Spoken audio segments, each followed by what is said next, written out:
Hello and welcome everyone, it's TJ. IELTS Life Skills is an English test approved by UKSE and Immigration as a secure English language test and available at 3 levels, A1, A2 and B1 levels. In this lesson, I'll guide you through each phase of the IELTS Life Skills test at A2 level with some important tips to boost your test performance. So let's start.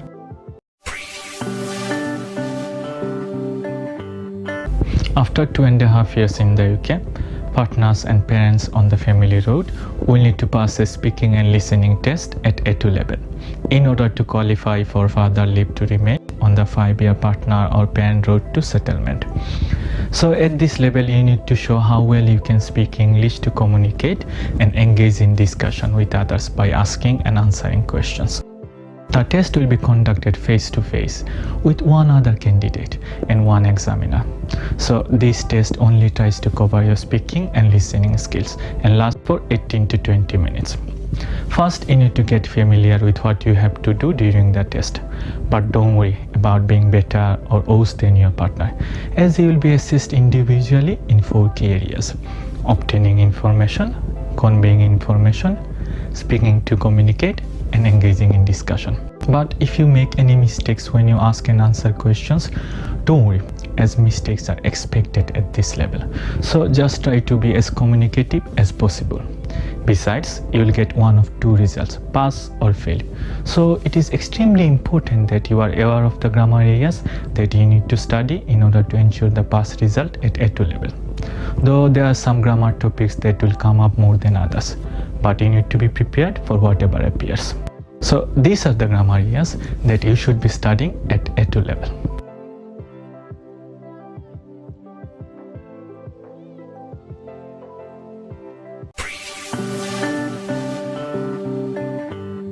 At the start of this phase, the examiner asks you both your name and nationality with the same 4 simple questions in each and every test at A2 level.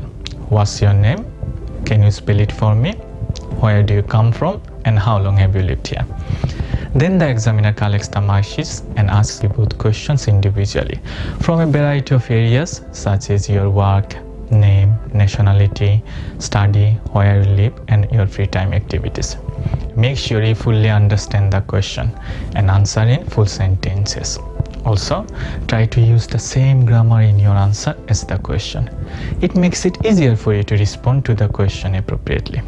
But don't forget that this is an individual task, so you only interact with the examiner in this part. However, you must pay attention to the questions that the examiner asks your partner, as he or she may ask you the same questions later.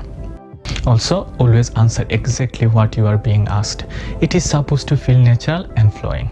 So speak naturally like you do in your own language, instead of worrying about how you are coming across. More importantly, don't worry if you don't understand question. Just politely ask the examiner to repeat it.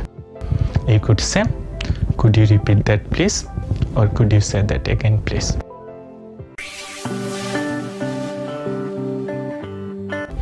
In this part, the examiner asks you both to speak about a topic for about 1 minute. Keep in mind that the topic that you will be asked to speak for is different from your partner and more likely to appear as a question that has 2 parts. So just try to cover the both parts of the question in your presentation and use linking words to link your ideas together.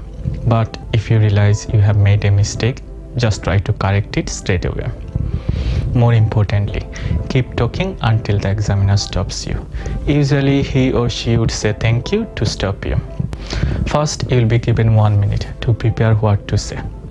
So just try to write down the key information that you are going to use in your presentation during this time. But don't forget, an effective note-taking strategy does require effort. So practice this skill before the real test. Next, when you speak for 1 minute, your partner listens to you. Then he or she asks you 2 questions to you at the end about what you have said. After you answer these 2 questions, you listen to your partner while your partner is talking for about 1 minute. Then you ask 2 questions to your partner at the end about what your partner has said, which your partner answers. Your question should be short, simple and clear. So avoid using complicated words and words that could have multiple meanings. Remember, it is not always easy to talk for this long, so it is a good idea to record yourself and listen to yourself to see how well you can respond to a particular topic within the time limit before the exam. However, when the other candidate is talking, don't just sit there. Try to think of the questions that you are going to ask and note them down on paper. So it is very important for you to listen to what they are saying with as much care as you possibly can. It will help you to think about the particular detail that you can ask question for and select the appropriate WH question word that can be used to ask for this detail. For example, if you are asking about time, you can use the WH question word when. If you are asking about reason, you can use the WH question word why. But be careful. When you ask questions, you must link them to what they have just said.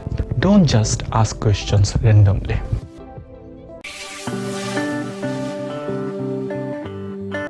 In this part, you listen to 2 recordings and the examiner asks questions about what you hear. You can make notes if you want to. First, you need to figure out who is the candidate A or B, because once you figure out how this works, you will be more confident to approach this part of the test. But don't worry, it is easy to know. If the examiner asks you question first, then you are the candidate A.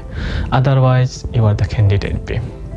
At the start of this phase, the examiner hands each candidate the booklet, which has 3 possible answers, and play the CD.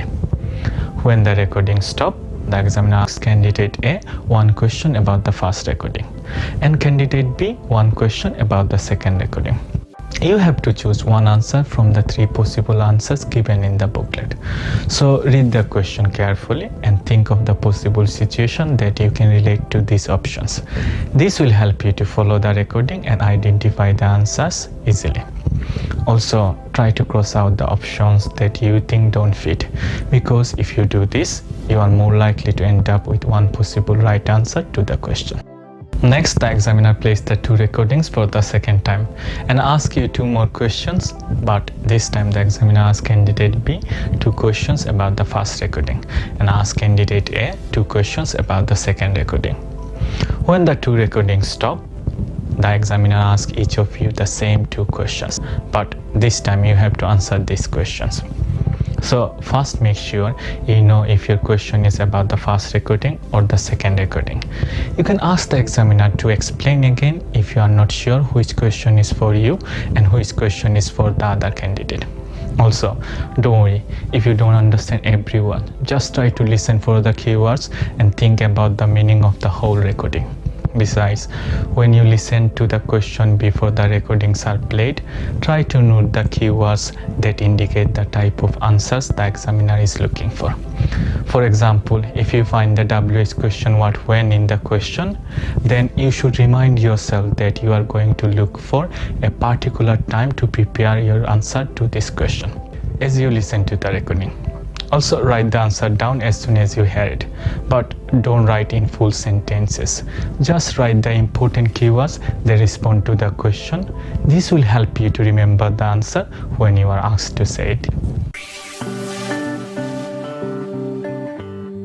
In this part, there will be a discussion on a theme related to what you have listened to on the CD. So in this phase, your job is to hold a conversation with your partner about the given topic. So make sure that what you say helps you to extend and develop the conversation. Don't just say yes or no. Even if you get stuck on words that you don't know, just go on to the next thing and keep the conversation going. Even if you realize your partner is finding it difficult to continue, try to ask him or her question as a way of encouraging him or her to continue the conversation. However, if your partner asks you something and you don't understand, just simply ask them to repeat it. More importantly, pay attention to your partner's opinions and questions and try to relate your opinions and questions to what your partner has said. Besides, when you ask questions, try to be as specific as possible. For example, instead of asking, "Do you exercise regularly?" you could ask, "How many days per week on average do you exercise?" This gives you a more precise, objective answer. Also, try to use a range of adjectives and think of ideas where you can show off your English vocabulary. Last but not least, never let the nervousness get in the way of your success in the exam, because you are more likely to speak at a very low volume when you are nervous. This will reduce the examiner's ability to understand you. So try to stay calm and speak as clearly as you can. Most importantly, do not just learn English for the exam. Try to develop your language skills generally. That keeps improving as you practice. This will give you enough confidence to deal with any situation that may arise during the test. Good luck for your exam.